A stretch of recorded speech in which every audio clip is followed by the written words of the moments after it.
Hello students, welcome. जो आज हम टॉपिक लेने जा रहे हैं that is pteridophyte. Plant kingdom में जो आपका ये टॉपिक है टेरिडोफाइट फ्रॉम क्लास 11th। इससे पहले हमने एल्गी और ब्रायोफाइटा भी कवर कर लिया और आज हम जो करेंगे वो टेरिडोफाइट है। ठीक है। So pteridophytes are the first plants that are found in terrestrial habitat. इससे पहले जो हमने एल्गी करा it was purely aquatic. Bryophyta amphibian means both.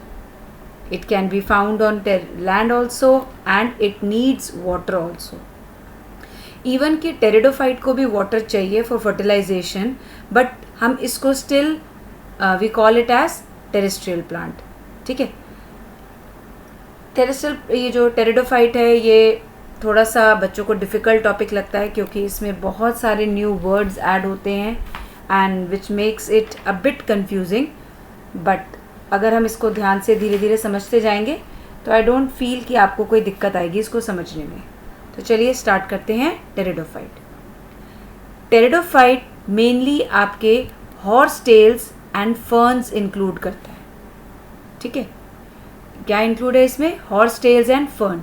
Horse tail को इक्विसिटम भी कहते हैं। Now where will you find this pteridophyte? कहाँ मिलेगा आपको ये pteridophyte? You will find it in cool and shady places and also it grows in sandy soil. Soil binder का काम करता है। ठीक है। सॉइल को बाइंड करके रखता है ताकि वो इरोजन के साथ निकल ना जाए। So it's good for soil. Medicinal values भी हैं इसकी बहुत सारी and plus it is ornamental. जो ये फर्न है you will find it in most of the places where people they prefer to make a garden और समथिंग लाइक दैट, जहाँ पर डेकोरेशन की ज़रूरत होती है। इंडोर भी रखा जा सकता है। तो फर्न मेनली आपका ऑर्नामेंटल प्लांट है। ठीक है। अब इसके स्ट्रक्चर की बात करते हैं। इसकी जो मेन प्लांट बॉडी है वो है स्पोरोफाइट। स्पोरोफाइट मीन्स वो डिप्लॉयड प्लांट है। हमने करा था ना, हैप्लॉयड गैमेटोफाइट, डिप्लॉयड स्पोरोफाइट। तो इसकी मेन प्लांट बॉडी जो है वो डिप्लॉयड है और इसके पास अब क्या आ गए? True stem and leaf. True stem and leaf कैसे नेचर के हैं? 2n, they are also diploid. और यहाँ पर ही क्योंकि ये फर्स्ट टेरेस्ट्रियल प्लांट्स हैं तो इनको अपना वाटर कंडक्ट करना है, फूड कंडक्ट करना है। तो this is for the first time that pteridophyte में हमको वैस्कुलर बंडल देखने को मिल रहा है। वैस्कुलर बंडल क्या है? Xylem and phloem. ठीक है। तो ये तो बात कर ली हमने हैबिटेट एंड स्ट्रक्चर के बारे में। चलिए next we are going to move on to types of plants. अब इनकी जो क्लासिफिकेशन है वो ज़्यादातर लीफ के साइज़ को लेकर है। कुछ प्लांट्स इसमें बहुत बड़ी लीफ लिए हुए हैं, उन बड़ी लीफ को बोलते हैं हम मैक्रोफिल। यहाँ फिल वर्ड बहुत बार यूज़ होगा लीफ के लिए। ठीक है।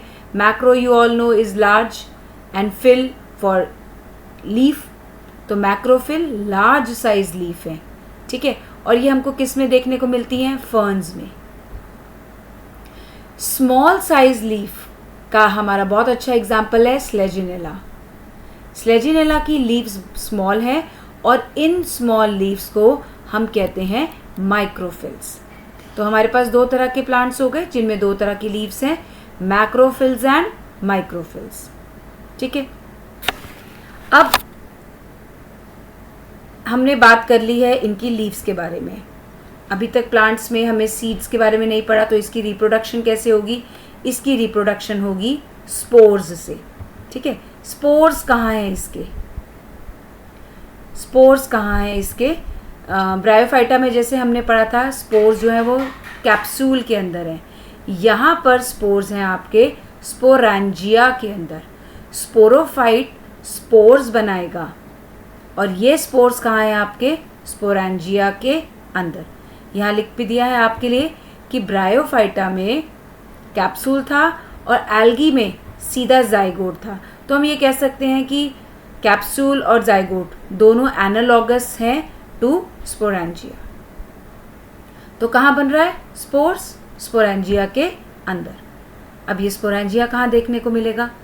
चलिए स्पोरोफाइट पर चलते हैं, इसकी मेन प्लांट बॉडी जो स्पोरोफाइट है उसमें देखते हैं। यहाँ पर कुछ लीव्स ऐसी होती हैं जिनमें ये स्पोरेंजिया लग जाएंगे। अब इन लीव्स को मेगा स्पोरोफिल या माइक्रोस्पोरोफिल ना कह करके हमने इनको कह दिया है स्पोरोफिल्स, मतलब हमने इनको स्पोरोफिल कह दिया है। स्पोरोफिल के बेस पर मोस्ट ऑफ द टेरिडोफाइट में स्पोरोफिल के बेस पर ये आपके स्पोरेंजिया लगे हुए हैं और इन स्पोरेंजिया के अंदर आपके बनते हैं स्पोर्स। ये तो सिंपल आपका फर्न का प्लांट हो गया जिसके लोअर साइड पे स्पोरेंजिया लगे हुए हैं और स्पोरेंजिया के अंदर आपके स्पोर्स हैं। लेकिन कुछ प्लांट्स जिनमें कोन्स बन जाते हैं, ठीक है, कोन्स वाले प्लांट्स जिनमें कोन्स बनते हैं, जो कि आपके दो एग्जाम्पल्स हैं स्लेजिनेला एंड इक्विसिटम। स्लेजिनेला और इक्विसिटम में आपके कोन्स बनते हैं। अब ये कोन्स क्या हैं? कोन्स एक्चुअली बहुत सारे स्पोरेंजिया का कलेक्शन है, ठीक है। बहुत सारे स्पोरेंजिया जब स्पोरोफिल पर लगकर एक जगह क्लस्टर फॉर्म में बन जाते हैं तो उनको कोन कहते हैं। देखिए यहाँ पर ये इनकी लीव्स लाइक स्ट्रक्चर है और ये ऊपर जो आपको एक डेंस स्ट्रक्चर नज़र आ रहा है वो इसका है कोन। कोन को आप स्ट्रॉबिलस भी कह सकते हैं, ठीक है।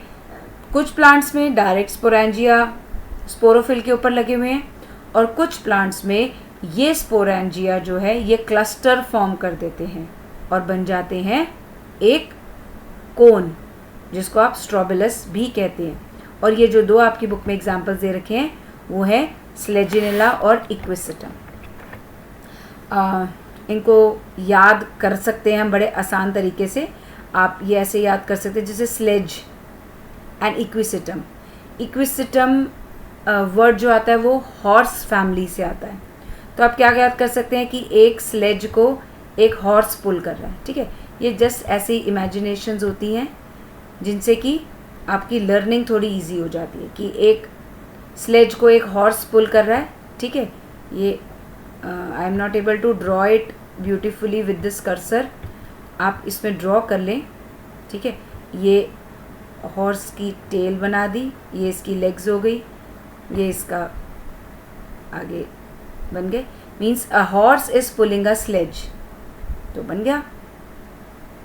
तो आपको यहाँ से एग्जाम्पल्स याद हो जाएंगे स्लेजिनेला एंड इक्विसिटम, क्योंकि इक्विसिटम हॉर्स के लिए यूज़ होता है और इसको डेकोरेट भी करना है, ठीक है। ये स्लेज ऐसे नहीं जाएगी, इसको पूरी स्लेज को हम कोन्स से डेकोरेट कर लेते हैं। तो आपको याद रहेगा कि इक्विसिटम और स्लेजिनेला के ऊपर कोन्स लगे हुए हैं। ये हमने बहुत सारे इसके ऊपर कोन्स लगा दिए, दोनों के ऊपर। हॉर्स को भी सजा दिया और उसकी बग्गी को भी सजा दिया, स्लेज को भी सजा दिया। तो यहाँ से याद हो जाएंगे आपको दो एग्जाम्पल। कोन किस किस के पास है? स्लेजिनेला एंड इक्विसिटम के पास। अब ये जो कोन्स हैं या ये जो स्पोरेंजिया है, स्पोरेंजिया में जो स्पोर्स बनते हैं वो टू टाइप्स ऑफ स्पोर्स हैं, ठीक है। एक है कि सारे स्पोर्स सेम बनेंगे, एक स्पोरेंजिया के अंदर सभी स्पोर्स सेम साइज के बनेंगे। उस तरीके के टेरिडोफाइट को हम बोलते हैं होमोस्पोरस। मोस्टली फर्न्स और इक्विसिटम जो है वो आपके होमोस्पोरस है। होमोस्पोरस मतलब homo mean same, sporous mean spore, same तरह के स्पोर बनेंगे, तो वो आपका होमोस्पोरस कंडीशन है। अब कुछ प्लांट्स में, कुछ टेरिडोफाइट्स में आपको स्पोर्स अलग अलग तरीके के दिखेंगे, ठीक है। कुछ बड़े स्पोर्स होंगे, कुछ छोटे स्पोर्स होंगे, कुछ मैक्रोस्पोर्स एंड कुछ माइक्रोस्पोर्स होंगे। उनके एग्जाम्पल्स आपके कौन कौन से हैं? Salvinia and selaginella. इसको कैसे याद करेंगे? ये सब एस से हैं, S S S, salvinia, selaginella and spores, heterospores. तो ये होमोस्पोर्स और हेट्रोस्पोर्स का आई थिंक आपको कंसेप्ट क्लियर हो गया। Moving on to the life cycle. अब ये जो स्पोर्स हैं कैसे इनमें रिप्रोडक्शन होगी, तो इसकी लाइफ साइकिल के बारे में हम थोड़ा समझते हैं। हम दोनों की एक एक करके लाइफ साइकिल लेंगे। पहले हम बात करेंगे लाइफ साइकिल ऑफ होमोस्पोरस। जैसे हम ये एग्जांपल देख रहे हैं फर्न का। फर्न की मेन प्लांट बॉडी जो है वो स्पोरोफाइट है, means main stage diploid in nature है। ग्रीन है, फोटोसिंथेटिक है। ठीक है, these 3 points are given there कि ये स्पोरोफाइट इसकी मेन स्टेज है, ग्रीन है, फोटोसिंथेटिक है एंड डिप्लॉयड इन नेचर है। इसकी लीफ के नीचे आपको स्पोरेंजिया में, यहाँ पर स्पोरोफिल के ऊपर आपको स्पोरेंजिया दिखेंगे। इसी स्पोरेंजिया के अंदर आपके बनेंगे स्पोर्स। ठीक है, स्पोरोफाइट से स्पोर्स बनेंगे। अब ये जो स्पोर्स बनेंगे हमें मालूम है ये हैप्लॉइड नेचर के बनेंगे और इसकी प्लांट बॉडी डिप्लॉयड है। डिप्लॉयड से हैप्लॉइड स्पोर्स अगर हमें बनाने हैं तो कौन सा प्रोसेस चलेगा यहाँ पर चलेगा मियोसिस। तो स्पोरोफाइट जो 2n डिप्लॉयड है उससे स्पोर्स बनेंगे हैप्लॉइड। तो कौन सी कंडीशन का कौन सी डिवीजन होगी? मियोसिस। अब ये स्पोर्स बहुत सारे, एक स्पोर बहुत सारा माइटोसिस करके बहुत सारे सेल्स बना लेगा जो एक स्ट्रक्चर फॉर्म करेगा जिसको अब हम बोलेंगे गैमेटोफाइट। स्पोर्स से बनता है गैमेटोफाइट। अब ये माइटोसिस हो रहा है तो हैप्लॉइड ही नेचर का बनेगा क्योंकि स्पोर्स हैप्लॉइड है, तो आपका गैमेटोफाइट हैप्लॉइड नेचर का यहाँ पर बन गया। अब इस हैप्लॉइड गैमेटोफाइट को, ये जो हैप्लॉइड गैमेटोफाइट अभी आपका बना है ये स्पोरोफाइट के ऊपर नहीं है, जबकि हमने जब एल्गी और ब्रायोफाइटा पढ़ा था तो स्पोरोफाइट जो था वो डिपेंडेंट था मेन गैमेटोफाइट के ऊपर।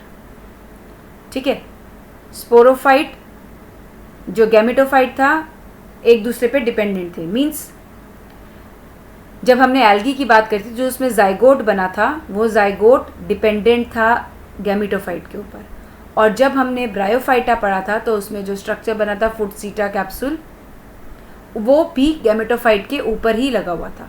बट अब यहाँ पर क्या है, ये फ्री लिविंग है, ये इंडिपेंडेंट है और ये एक थैलस के जैसा स्ट्रक्चर है, इसमें कोई रूट स्टेम लीफ नहीं है, तो इसलिए हम इसको प्रोथैलस भी कह सकते हैं। लेकिन ये गैमेटोफाइट इंडिपेंडेंट तो है, मीन्स ये स्पोरोफाइट के ऊपर तो नहीं बन रहा, लेकिन इसकी जो लाइफ स्पैन है वो बहुत कम है। इसका जो स्ट्रक्चर है वो बहुत छोटा है, बहुत छोटा, इतना छोटा कि inconspicuous. Inconspicuous means it cannot be noted clearly. तो बड़ा छोटा सा इनकॉन्स्पिक्युअस सा स्ट्रक्चर है जो कि एक थैलस की फॉर्म में है और ये फ्री लिविंग इंडिपेंडेंट है। तो यहाँ से आपका गैमेटोफाइट बन गया। अब इस गैमेटोफाइट का क्या काम है? इस गैमेटोफाइट के ऊपर बनेंगे आपके एंथ्रीडियम एंड आर्कीगोनियम। एंथ्रीडियम से बनेंगे आपके एंथ्रोजॉइड्स, आर्कीगोनियम के अंदर आपका बनेगा एग सेल। अब वैसे तो डायग्राम में आपको ये दिखा रखा है कि एंथ्रोजॉइड यहाँ से मूव करके यहाँ आ गया, बट एक्चुअली ऑटोगैमी नेचर में ज़्यादा अलाउड नहीं होती है, तो किसी और गैमेटोफाइट से एंथ्रोजॉइड इसके अंदर आएगा। ठीक है, लेकिन फॉर द कन्वीनियंस कि जस्ट टू शो कि एंथ्रोजॉइड्स आ रहे हैं तो हम एक ही डायग्राम में इसको शो कर देते हैं। ठीक है, चलिए जो भी है, एंथ्रोजॉइड आ गए आर्चीगोनियम के पास और यहाँ पर हो गया फर्टिलाइजेशन। अब यहाँ पर ज़रूरत है वाटर की। ठीक है, यहाँ पर ज़रूरत है वाटर की, जो हमने कहा था कि इनको भी वाटर की ज़रूरत है, तो फर्टिलाइजेशन के लिए वाटर की ज़रूरत है। Antherozoids they are coming to archegonium. Archegonium के अंदर आकर के they will form a zygote. This zygote will then develop into a full fledged sporophyte. ठीक है, जाइगोट अब धीरे धीरे डिवाइड होगा। अब ये जाइगोट भी आपका डिप्लॉयड हो गया। ठीक है, क्योंकि 2 बने तो ये डिप्लॉयड हो गया 2n। अब ये बहुत सारा माइटोसिस करके बना देगा स्पोरोफाइट। तो ये होमोस्पोरस है। कैसे पढ़ा हमने? स्पोरेंजिया के अंदर स्पोर्स बने, स्पोर्स से बना गैमेटोफाइट, गैमेटोफाइट के ऊपर आर्चीगोनियम एंड एंथ्रीडियम, फर्टिलाइजेशन हुआ, जाइगोट बना। अब ये जाइगोट डेवलप हो गया स्पोरोफाइट में। ये गैमेटोफाइट स्लोली डिस्ट्रॉय हो जाता है, स्मॉल है, इनकॉन्स्पिक्युअस है, इसकी लाइफ भी बहुत कम है। सिंपल था। स्पोर्स बने स्पोरेंजिया में, स्पोर्स से बना गैमेटोफाइट, गैमेटोफाइट पे मेल और फीमेल ऑर्गन्स बने, जाइगोट बना और स्पोरोफाइट बन गया। अब यहाँ पर अगर हम स्पोरोफाइट और गैमेटोफाइट को थोड़ा कंपेयर करें तो sporophyte is free living, gametophyte is also free living. Sporophyte plant की मेन स्टेज है, जबकि गैमेटोफाइट क्या है? बहुत ही ज़्यादा शॉर्ट लिव्ड एंड इनकॉन्स्पिक्युअस। स्पोरोफाइट और गैमेटोफाइट दोनों फोटोसिंथेटिक है, और स्पोरोफाइट डिप्लॉइड, गैमेटोफाइट हैप्लॉइड। अब हम पढ़ेंगे life cycle of heterosporous. Life cycle of heterosporous. Heterosporous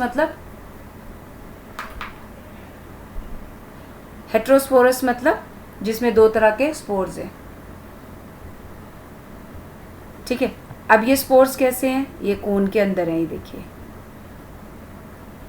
एक स्पोर्स के अंदर, एक कोन के अंदर जो स्पोरेंजिया है उसमें से बनेंगे small spores. Small spores develop होकर बनाएंगे मेल गैमेटोफाइट। मेल गैमेटोफाइट के ऊपर बनेगा एंथ्रीडियम। इस एंथ्रीडियम से निकलेगा एंथ्रोजोइड। ऐसे ही ये लार्ज स्पोरेंजिया से बनेंगे स्पोर्स, जो बनेगा फीमेल गैमेटोफाइट, और इसमें बनेगा आर्चिगोनियम। अब ये जो आर्चिगोनियम है इसके अंदर बनेगा आपका एग सेल। अब इन दोनों की डेवलपमेंट होगी, ये आर्चिगोनियम के अंदर ही फर्टिलाइजेशन होके जाइगोट बनेगा। अब ये जाइगोट आपका बाहर निकल के एम्ब्रियो बनाएगा, और माइटोसिस से आपके ये बन जाएंगे स्पोरोफाइट वाला न्यू प्लांट, ठीक है। यहाँ पर जो बात ध्यान रखनी है वो कुछ ये देखिए, ये जो गैमेटोफाइट के अंदर ही, आर्चिगोनियम के अंदर ही फर्टिलाइजेशन हो रहा है, मतलब ये अलग नहीं हुआ है मेन प्लांट बॉडी से। तो हम ये कुछ कह सकते हैं सीड जैसा स्ट्रक्चर डेवलप करने की कोशिश कर रहा है, और यहाँ से हमारी सीड हैबिटेट की शुरुआत होती है, ठीक है। तो सीड, ये हम कह सकते हैं कि यहाँ पर ये प्रिकर्सर ऑफ सीड की थोड़ी फॉर्मेशन शुरू हो रही है। कैसे? डिफरेंट साइड्स ऑफ स्पोर बन रहे हैं, फीमेल गैमेटोफाइट स्पोरोफाइट के ऊपर रिटेन्ड है। अब इसके ऊपर हार्ड इंटेग्यूमेंट अगर बन जाए, जो कि एक सीड कोट बना सकता है, और एम्ब्रियो एक रेस्टिंग फेज में भी जाता है, तो ये जो कंडीशंस हैं, 4 कंडीशंस हैं सीड डेवलपमेंट की, वो कुछ टेरिडोफाइट के अंदर आनी शुरू हो गई, अभी कंप्लीटली नहीं आया। So this was the life cycle of heterosporous. अब जरा एग्जाम्पल्स देख लेते हैं टेरिडोफाइट्स के। टेरिडोफाइट की 4 क्लासेस हैं। सेलोप्सिडा, जिसमें सेलोटियम है, लाइकोप्सिडा, सेलेजिनेला और लाइकोपोडियम, स्फेनोप्सिडा जिसमें इक्विसिटम आता है, एंड टेरिडोप्सिडा जिसमें डायरेप्टेरिस, टेरिस और एडियंटम आता है। So this was a simple lecture. I have tried to make it very concise for you. I hope you have understood well. NCERT read करिए, lecture देखिए, and God bless you. Then we'll meet for the other lecture. Bye for the day.